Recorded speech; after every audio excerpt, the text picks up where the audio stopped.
दुख दर्द भव के सब मिटे सतगुरु चरण नित से। दुख दर्द भव के सब मिटे सतगुरु चरण नित से।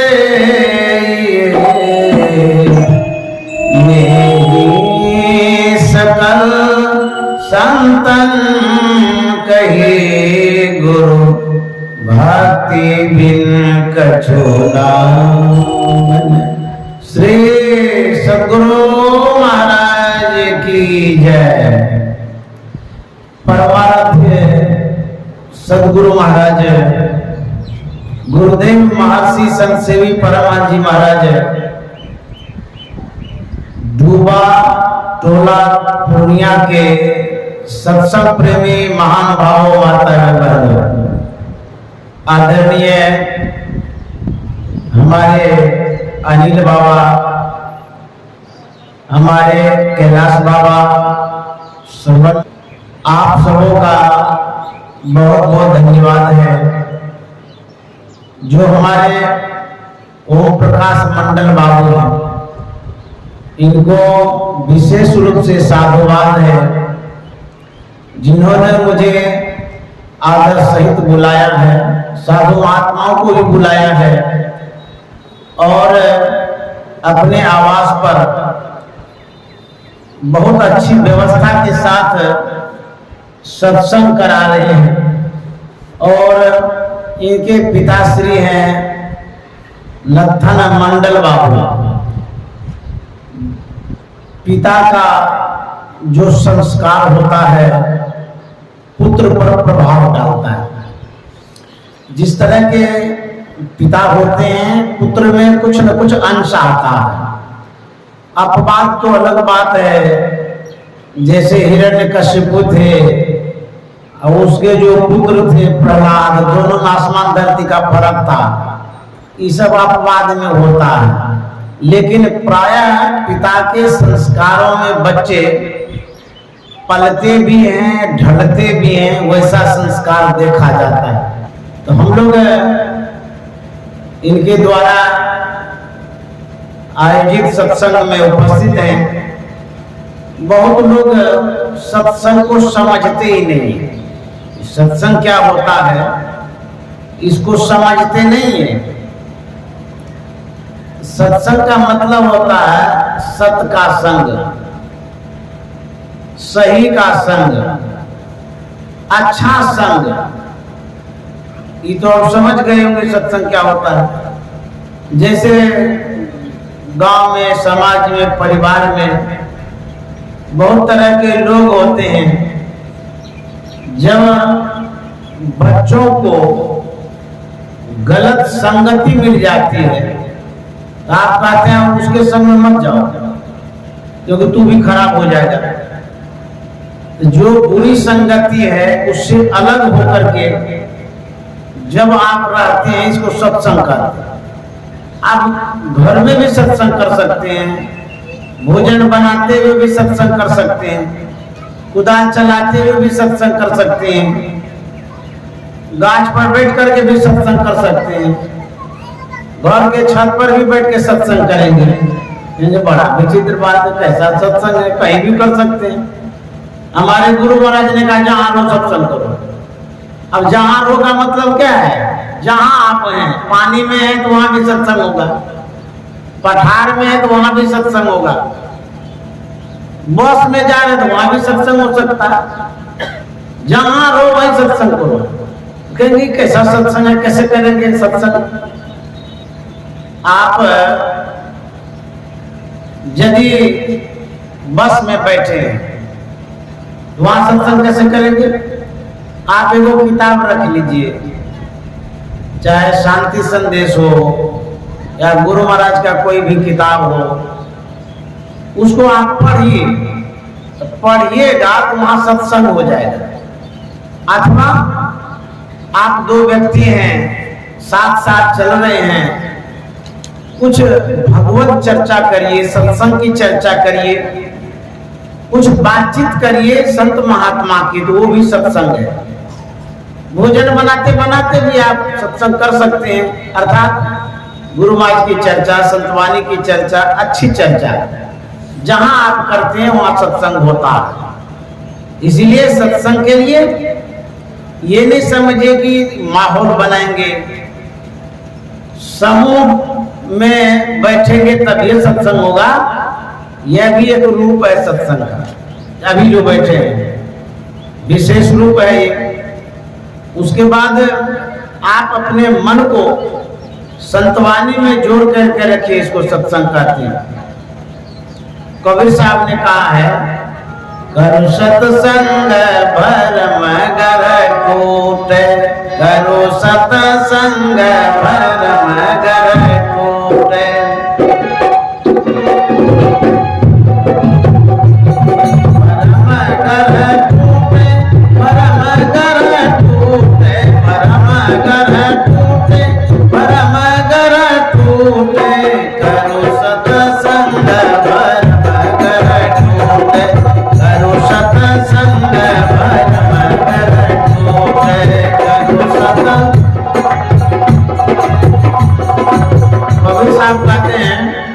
सत्संग करिएगा तो भरमगढ़ टूटेगा।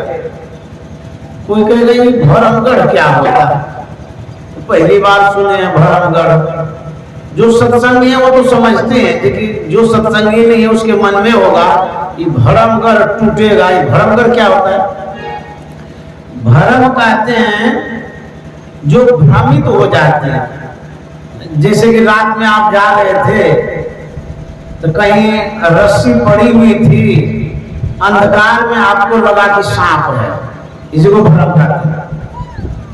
वो रस्सी है लेकिन सांप का भ्रम हो जाता है, संशय। आपके अंदर में जो अज्ञानता है, जो अंधकार है, जो आसक्ति है, इसी को भ्रम कहते हैं। अब भ्रम थोड़ा नहीं है, गढ़े जैसे सिकली गढ़ है। गढ़ का मतलब होता है किला, चार दीवारी से घिरा हुआ क्षेत्र। तो हमारे अंदर में जो गढ़ है, जो अंधकार है, ये बहुत दूर तक फैला हुआ है। जैसे कोई बदमाश होता है ना, उसका प्रभाव बहुत दूर दूर तक होता है। आतंकवादी जिसको कहते हैं, बदमाश, गुंडा और सामाजिक तत्व बड़ा जड़ जमा लेता है वो लोग। आपके गांव में भी या किसी गांव में भी ऐसा दबंग आदमी होता है, ऐसा दबंग होता है, सबको दबा के रखता है, डरा के रखता है, धमका के रखता है, बस में चलने नहीं देता है, वो अपने बस में रखता है। तो हमारे अंदर में जो अंधकार है ये भी ऐसे दबंग है, हमको कब्जे में करके रखा है, खाई में रखा, गड्ढा में। यदि शैल समं पापम विस्तृणम बहुयोजनम विद्यते ध्यान योगेन नान्यो भेद कदाचनम।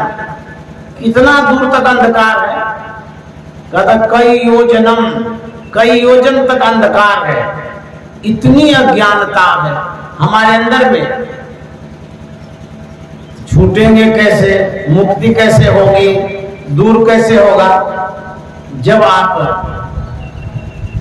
रात में टॉर्च जलाते हैं तो प्रकाश हो जाता है, पता चलता है ये तो रस्सी है, हम सोचे सांप है। एक बार स्वामी प्रमोद जी महाराज मायागंज से सत्संग करके बहुत देर रात में गुप्पा घाट आ रहे थे, चांदनी रात थी।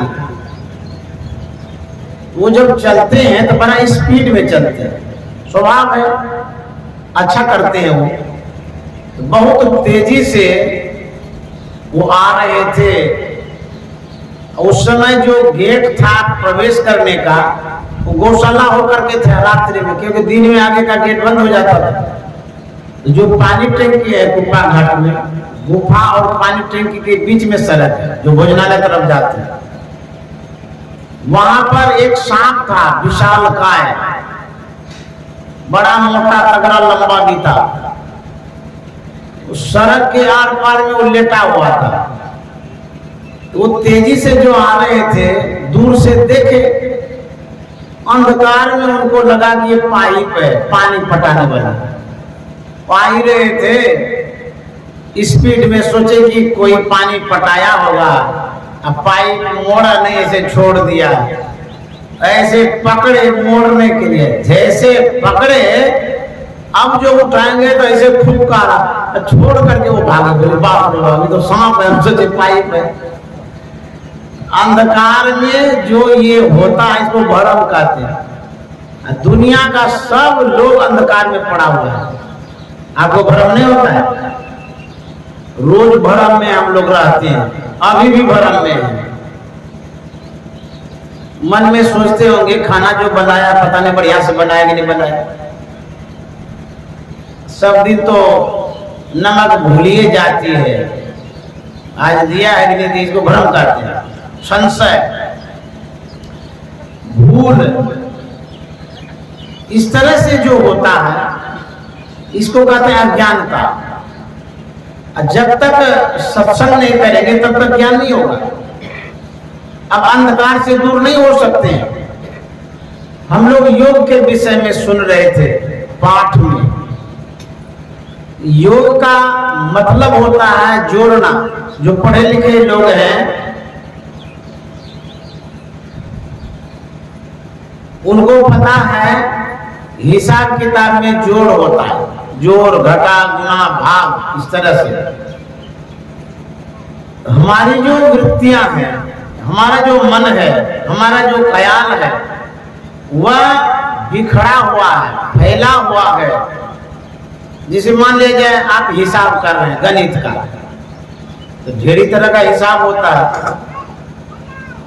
यदि जोड़ना है आपको 1000, 2000, 4000, 5000 कुछ भी हिसाब करना है, तो कुल जोड़ करते हैं ना लास्ट में, इतना होता है जोड़ के। तो जब तक रुपया को जोड़ेंगे नहीं तो पता कैसे चलेगा कि इतना रुपया हुआ। उसी तरह से हमारा जो मन है, हमारा जो ख्याल है, वो बिखर गया। इसको जोड़ना पड़ेगा, तब आपको ये पता चलेगा हमारा ख्याल, हमारा मन, हमारी सूरत कितनी बेशकीमती है। नहीं तो पता ही नहीं चलेगा। तो ख्यालों को जोड़ना है तो रस्सी से जोड़ेंगे। ख्याल कहाँ है जो हम जोड़ेंगे? ख्याल आपका घर में, परिवार में, खेत में। घर, परिवार, खेत में ख्याल है। अभी यहाँ बैठे हैं ना, तो आपका ख्याल जाता होगा घर पर, ये भोजन तो बनाए नहीं, आ तो गए सत्संग में, जल्दी सत्संग समाप्त हो जाए तो वहां जाके भोजन बनाएंगे कि बच्चा भूले है। इसी को ख्याल कहते हैं। इसी को कहते हैं जोड़ने के लिए। कबीर साहब ने बड़ा अच्छा कहा है, दृढ़ करो दृढ़, करो दृढ़ करो हो जोगी, दृढ़ करो हो जोगी, दृढ़ करो हो सुरतिया की डोरिया, दृढ़ करो हो सुरतिया की डोरिया,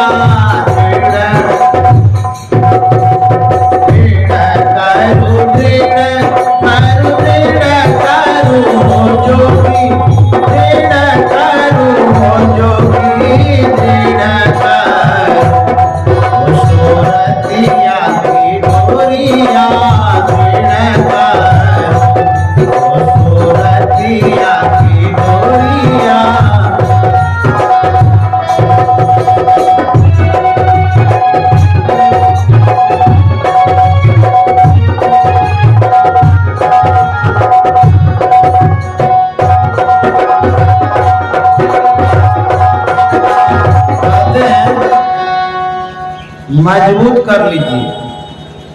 किस चीज को मजबूत करेंगे? हमारी जो सूरत है, जो ख्याल है, वो कमजोर हो गया है। लेकिन नहीं, हमारा नहीं कमजोर हुआ है, हमारा तो मजबूत है। क्यों? हमको शौक ख्याल है। तो क्या ख्याल है, संसारी ने ख्याल में रखे हैं। तो जो संसार में ख्याल आप रखे हैं तो संसार भर का काम होगा। हमारी जो सूरत है परमात्मा में जब लगेगी, परमार्थ में जब लगेगी, ध्यान में जब लगेगी तब मजबूत होगी, अन्यथा कमजोर रहेगी। जैसे मान आपके पास गाय है, गाय को बांधने के लिए मजबूत रस्सी लगाती है, अब कमजोर रस्सी रहेगी तो खोल खा के भाग जाएगी या तोड़ देगी। तो गाय को बांधने के लिए मजबूत रस्सी चाहिए। उसी तरह से हमारी जो सूरत है इसको भी बांधने के लिए मजबूत खूंटा चाहिए, किल्ला चाहिए, जुगाड़। गाय की रस्सी मजबूत हो और खूंटा कमजोर हो तो उखाड़ उखाड़ के भाग जाएगी। तो खूंटा भी मजबूत होना चाहिए, रस्सी भी मजबूत हो, तब जाकर के गाय टिकेगी।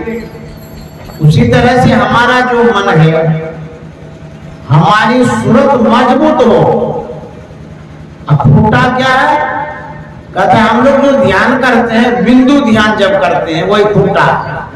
उसमें जब मन को जोड़ लीजिएगा, सूरत को जोड़ लीजिएगा, क्या मजा लगी, भाग जाएगी, नहीं भाग सकती है। और जब तक बिंदु में सूरत को, ख्यालों को नहीं जोड़ते हैं तब तक खूंटे कमजोर, तब तो भागते रहेगी गाय, मन भागते रहेगा।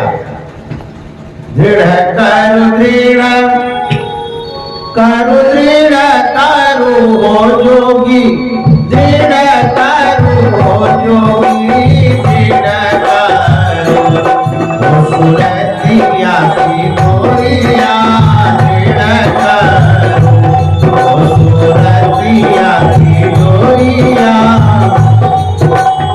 कहाँ पर दृढ़ करेंगे, कहाँ पर मजबूत करेंगे? कबीर साहब कहते हैं गगन मंडल में आसन करो हो जोगी, आसन करो हो जोगी, त्रिपुटी में जोगी धर्म दिया नमा, त्रिपुटी में जोगी धर्म दिया नमा, त्रिपुटी में।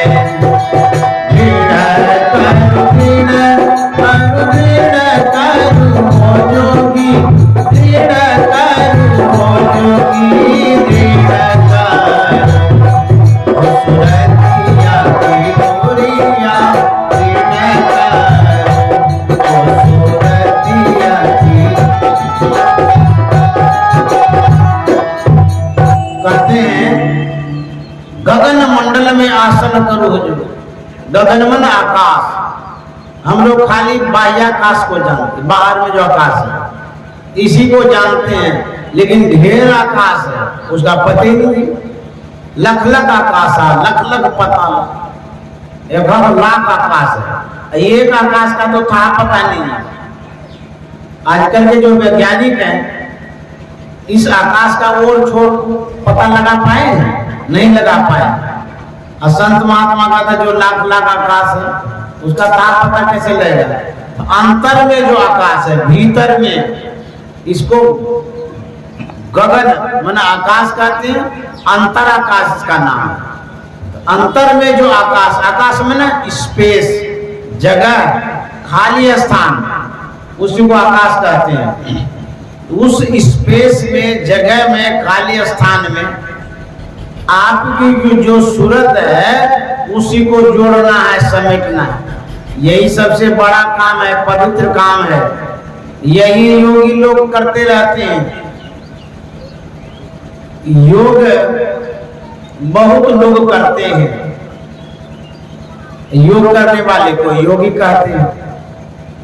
संसार में बहुत सारे योगी हैं, लेकिन दुनिया के योगियों का हम क्या उदाहरण देंगे? हमारे जो गुरु महाराज थे कितने बड़े योगी थे, उसी का उदाहरण आपके सामने रखता हूं। गुरु महाराज महायोगी थे, योग के पूर्णता को प्राप्त कर चुके थे, योग के अंतिम स्टेज को प्राप्त कर चुके थे। जहां तक योग की पहुंच होती है वहां तक गुरु महाराज पहुंचे थे। एक बार कुप्पा घाट के अपने निवास के बरामदे पर गुरु महाराज बैठे थे। सेवा में गुरु सेवी भगत दास जी महाराज थे। गुरु महाराज तो संत थे, उनकी वृत्ति अंतर्मुखी थी। चेतना जब सिमट जाती है, सूरत जब सिमट जाती है, ख्याल जब अंतर में चला जाता है, तो हमारा जो शरीर है जड़वत हो जाता है। तो गुरु महाराज अंतर्मुखी हो गए, चेतना सिमट गई, गर्दन झुक गई, आंख गुरु महाराज की बंद थी। तो पूज्य भगीरथ बाबा के मन में होता है गुरु महाराज सो गए, तो सो गए तो बरामदे पर क्या सोएंगे, ऐसा करते हैं कि कमरे में अंदर ले जाते हैं, वहां लिटा देंगे, सो जाएंगे। यह सोच करके भगीरथ बाबा गुरु महाराज के कान के पास जाके कहते हैं कि हुजूर अंदर चला जाए। लेकिन गुरु महाराज यथावत रहे, कुछ नहीं बोले। पूज्य भगीरथ बाबा के मन में होता है कि धीरे धीरे जो बोले हैं, इसीलिए गुरु महाराज नहीं सुने, तो थोड़ा जोर से बोलते हैं, सुन लेंगे। कान के पास मुंह सटा करके जोर से कहता है हुजूर अंदर चला जाए। तो जैसे कहे हुजूर अंदर चला जाए, गुरु महाराज आंख खोल करके कहता है अरे हम तो अंदर में हैं, अब कौन अंदर ले जाएगा। बोले हुजूर गलती हो गई।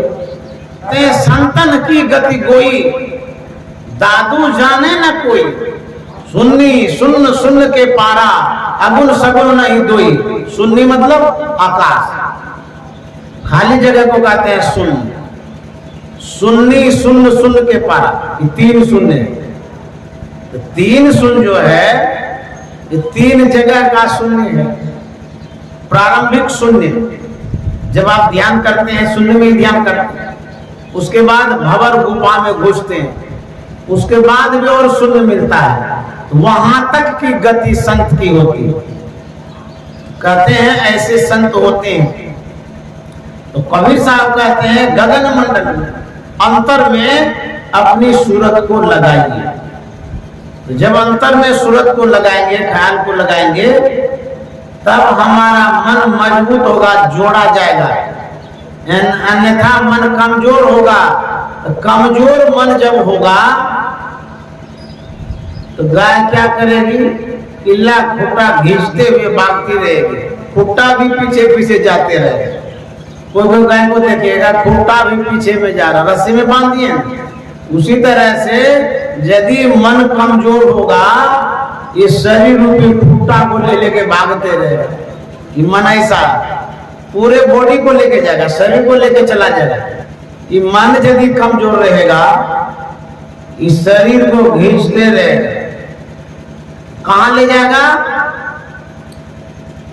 हमारे मन में जो विचार है, बुद्धि विवेक, उसी के अनुरूप मन चलता रहता है। हमारी वर्तमान हालत हमारे विचारों का परिणाम है। अभी वर्तमान में हम जैसे हैं, जिस स्थिति में हैं, ये हमारे विचारों का फल है। जैसे आप अभी सत्संग में बैठे, तो मन में हुआ आने का तभी ना आए हैं। यदि मन में होवे नहीं करता तो यहाँ कैसे आते? तो जो विचार उत्पन्न हुआ आपके भीतर में, उसी के कारण आप यहाँ आए हैं। तो जैसा जैसा विचार होता है, वैसा वैसा व्यवहार होता है, वैसे हम बनते हैं।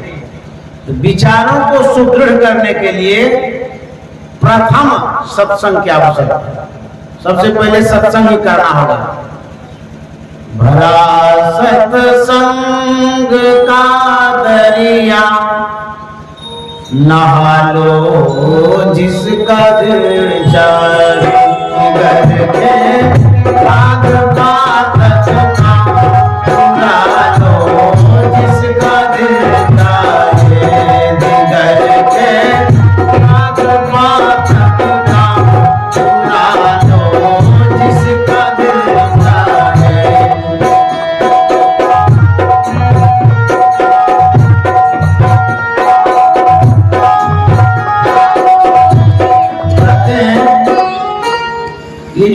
सत्संग है इसको दरिया की संज्ञा मिली। दरिया कहते गंगा, मुसलमान भाई दरिया बोलते हैं, हिंदू भाई गंगा बोलते हैं। ये सत्संग को भी गंगा की उपाधि, दरिया की उपाधि मिली है। तो कोई कहेंगे गंगा तो है लेकिन हम लोग डूबते कहाँ हैं, कपड़ा उपड़ा तो सुखले है, भेजता कहाँ। एक बार पार्वती ने गंगा से कहा था, अरे गंगा तो दुनिया के लोगों का पाप धोती रहती हो, भले तुम पाप धोती हो लेकिन पाप वृत्ति को तुम नहीं धो पाती। क्यों? तुम्हें क्षमता ही नहीं धोने की। संसार के लोग स्नान करने के लिए आते हैं, ऊपरी मैल को तो धोती हो, भीतर के मैल को तुम नहीं धो सकती हो। बोले सो क्यों?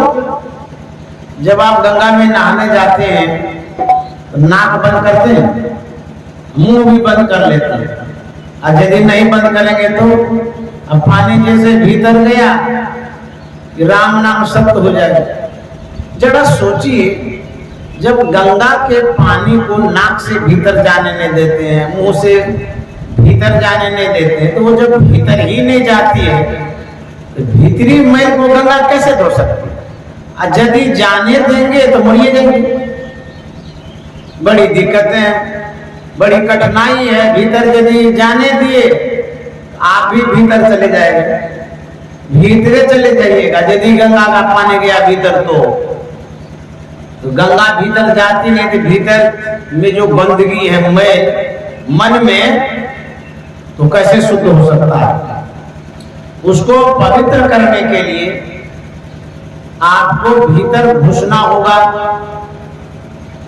तो पार्वती ने कहा कि एक और गंगा है जो तुमसे भी बेहतर है, बढ़िया अच्छा है, वो भीतर के मैल को धोती है। तो गंगा ने कहा कौन सी गंगा? बोले एक गंगा है तू जो स्थूल गंगा है जिसमें ऊपर के मैल को धोया जाता है, एक सत्संग रूपी गंगा है जिसमें भीतर का मैल धोया जाता है। और गंगा तुम्हारे अंदर में कोई अनभिज्ञ अनारी अनजान आदमी यदि आ जाए नहाने, तैरने नहीं आता है, तो शायद वो डीप में गहराई में कहीं चला गया तो राम नाम सत्य हो जाएगा, वो डूब जाएगा, मर जाएगा वो। और सुनो, गंगा एक ऐसी गंगा है, सत्संग रूपी गंगा, वो जितना डीप में कोई भी आदमी जाएगा, नारी भी, अनपढ़ भी, गंवार भी, वो मरेगा नहीं बल्कि तर जाएगा। ये सत्संग की गंगा है, इसकी विशेषता है। और कहा तुम्हारे मान सरोवर में हंस तैरता है, लेकिन सुनो गंगा, सत्संग रूपी मान सरोवर में परमहंस तैरता है। हमारे गुरु महाराज परमहंस थे, वो सत्संग रूपी गंगा में तैरते थे। और जो साधारण लोग होता है वो स्थूल गंगा में तैरते रहते हैं। तो जो गंगा है दो रूपों में है, एक बाह्य गंगा, एक भीतर की गंगा। कहते राम भगत सुर सरि धारा, सर सही ब्रह्म विचार प्रचारा, विधि निषेध में कलमल हरणी, कर्म कथा रविनंदनी वर्णी। इरा भगवती गंगा, पिंगला यमुना नदी, इरा पिंगली और मध्य सुषुम्ना च सरस्वती। ध्यान से सुनिए, जो दो आंख है आपके पास, इसमें जो चेतन धार है, इसमें शक्ति कितनी है? कहते इरा भगवती गंगा, गंगा की शक्ति है, जमुना की शक्ति है, सरस्वती की शक्ति है।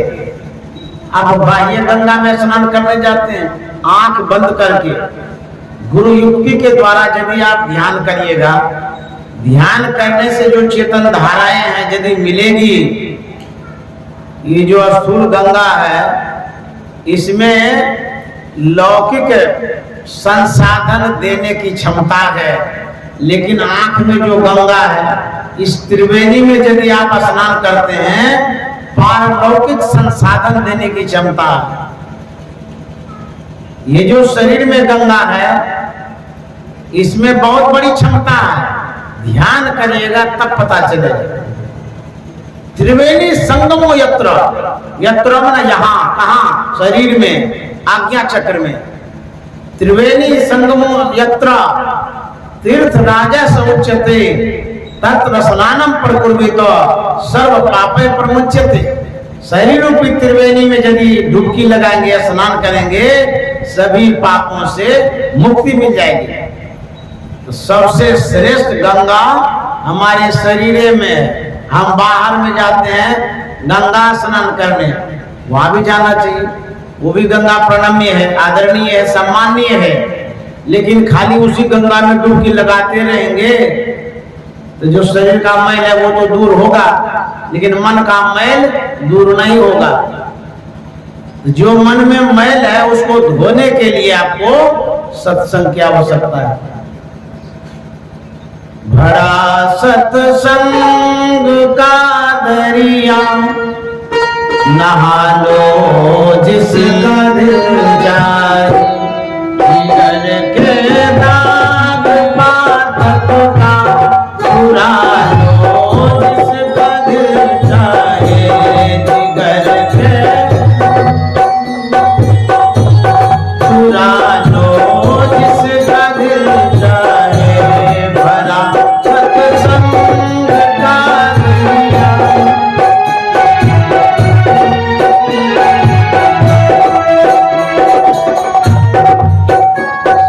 संत गरीबदास जी महाराज उन्होंने कहा, भाई हो कैसे जइबे गुरु के नगरिया, मेरी मोर चदरिया। भाई हो कैसे जइबे गुरु के नगरिया, मेरी मोर चदरिया।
महाराज कहते हैं, एकाएक धनी बिसरे लो।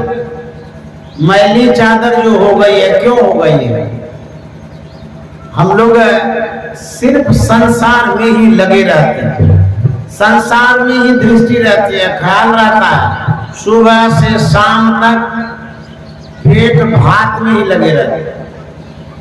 विचार करके देखिएगा, सुबह उठते हैं, खाने पीने का प्रबंध करने लग जाते हैं, कमाने का प्रबंध करते हैं, शाम तक काम धंधा करते हैं, उसके बाद रात में खा पी करके फिर सो जाते हैं। जो संसार में आप लगा के रखे हैं, तो संसार कैसा? अपवित्र है, अशुद्ध है। जैसे कोयला का खान होता है ना, वैसे ही संसार।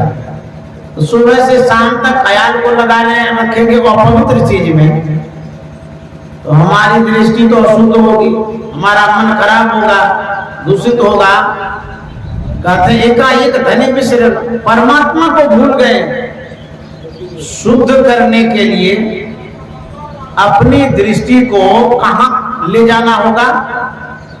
जैसे आप कचिया पी जाते हैं, खुरपी पी जाते हैं, कुदाल पी जाते हैं, लोहा का जो सामान है पिजाने के लिए जाते कहाँ? बाजार में जहाँ मिस्त्री होता है पिजाने वाला, तो पहले तो भाती में कोयला डाल करके गरम करके खुरपी कचिया को पिजाते थे, और मशीन आ गया, गोल गोल घूमता, उस पर रखते हैं, धान हो जाता है, होता नहीं सर? तो करता क्या है वो, आपके कचिया में भोथापन आ गया, कचरा आ गया, मैला हो गया है, तो खूब गरम करके अब पीटता है, तब धार महीन हो जाता है। ये तो कचिया खुरपी की बात हो गई। हमारी जो दृष्टि है वो भी भोथी हो गई, मोटी हो गई, गंदी हो गई। उसको शुद्ध करने के लिए बिंदु रूपी मशीन पर चढ़ाएंगे। जब वो मशीन घूमेगी एकदम तेज धार हो जाएगी दृष्टि में। तेजो बिंदु परम ध्यानम विश्वात हृदय संस्थितम। देखिए कैसा मशीन है। हमारी जो दृष्टि है तीक्ष्ण हो जाती है, जो ध्यान करेंगे तो साफ सुथरी भी हो जाएगी, तेज भी हो जाएगी, जो भी गंदगी है सब निकल जाएगी। गुरु महाराज का पद है बड़ा अच्छा है, कैसे दृष्टि शुद्ध होती है, सूक्ष्म होती है। इन पद्यों को सुनिए।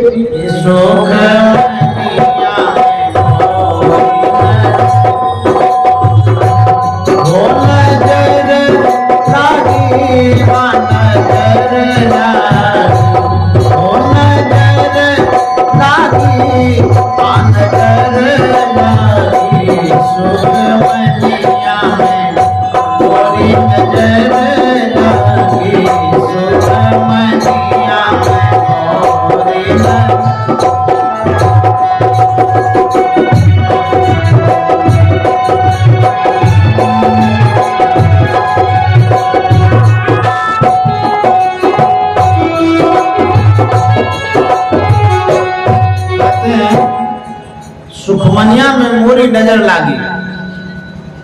इस सुखमनिया का मतलब होता अर्थ, पर्यायवाची शब्द बतला दी।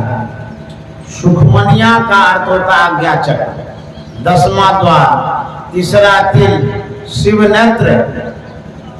ये नाम है, 8-10 गो नाम है सुखमनिया, सुखमना का, आज्ञा चक्र का। तो गुरु महाराज कहते हैं हमारी नजर लग गई। गांव समाज में लोग कहते हैं कि ये बच्चा पर नजर न लगा दे, झांक पे 5 में छिपा दिया, लगाता है ना। ये जो नजरें हैं, इस नजर में बड़ी शक्ति होती है, बुरा करने की भी, अच्छा करने की भी। तो संसार में जो साधारण लोग होते हैं उनकी नजर बुरी होती है, गंदी होती है, मैली होती है, लेकिन संत की नजर बड़ी साफ सुथरी, तीक्ष्ण, अच्छी होती है। हम लोग संत के पास जाते हैं तो कहते हैं एक बार कृपा की दृष्टि से देख लीजिए, लेकिन साधारण महिलाओं के पास जब जाते हैं कहते हैं इनकी नजर न लगे, झांक लो बच्चे ले। एक और नजर से बचाते हैं और एक और नजर लगवाते हैं। ये दोनों मुश्किल वाला बात। तो नजर में शक्ति होती है। एक संत है पलटू साहब, उन्होंने कहा कमठ दृष्टि जो लावई सो ध्यानी परमान, सो ध्यानी परमान सुरत से अंडा से वह आप रहे जन्माई सुखे में अंडा दे। इसमें क्या विशेषता, क्या खासियत है? जो कछवी होती है वो अंडज प्राणी है, अंडा देने वाली। दुनिया में किसी भी पक्षी को देखिएगा जो भी अंडा देती है, अंडे पर बैठ करके सेवन करती है, अंडा का सेवन। लेकिन कछवी एक शख्स, एक पक्षी ऐसी है जो अंडा पर बैठ करके सेवन नहीं करती है, दूर रह करके सेवन करती है। ये कैसे होता? कहते कछवी की जो दृष्टि होती है उसमें कला होती है, उसमें क्षमता होती है, उसमें विशेषता होती है। क्या वो भले दूर रहती है लेकिन अपने ख्यालों को अंडा पर रखती है। ये जो ख्याल है, जिसे आप यहाँ बैठे हैं, आपका ख्याल कहीं न कहीं जाता होगा, भाग जाता है, हमारा भी जाता है, प्रवचन करते करते भी चला जाता है, किसी को पता भी नहीं चलता है कहाँ ख्याल चला गया। अब कुपा घाट जाना है, समाप्त कर देना, मन में चल रहा है भीतर भीतर, कितना आगे बोलेंगे।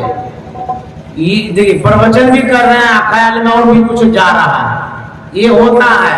तो जहां आपका ख्याल जाता है वहां का काम होता है।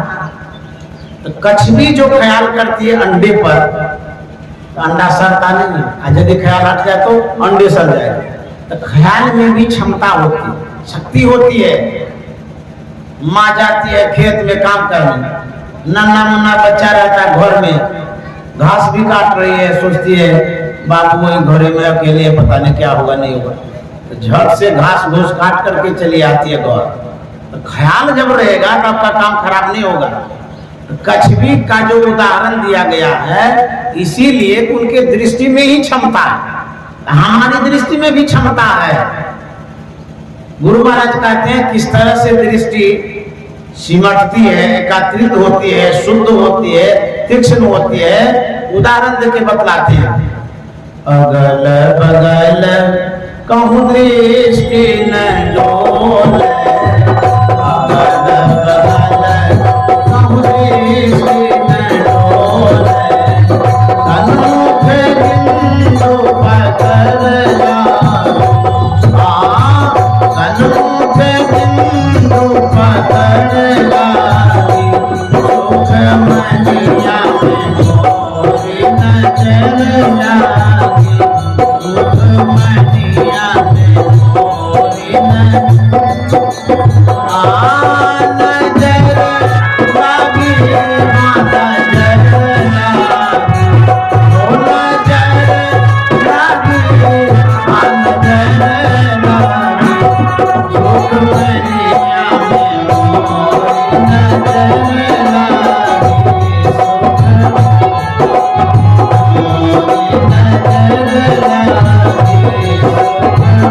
में। सद्गुरु महाराज की जय। अब मैं ब्रेक लेता हूँ, रुक जाता हूँ, विराम दे रहा हूँ। श्री सद्गुरु महाराज की जय।